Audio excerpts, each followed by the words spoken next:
Alright guys, so welcome to today's video, and in today's video I'm going to present you a Kaidou dragon transformation right here, and shoutouts to Axe first of all, who was the person who rigged this Kaidou dragon model I have created some weeks ago. So thank you, man, thank you for rigging this. Check out the description, guys. So he might have told me to leave some platforms of his inside of the description, so make sure to check them out.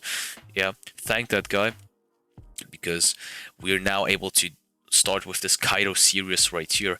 And this Kaidou dragon right here, so in today's video we only have the transformation of it, so you're not able to fly it or anything, you're only able to transform into it, but you're not able to move with it. Okay, so it is quite useless, but we are going to create the fly system as fast as possible. So this Kaidou dragon right here is going to be fire, guys, when it is done.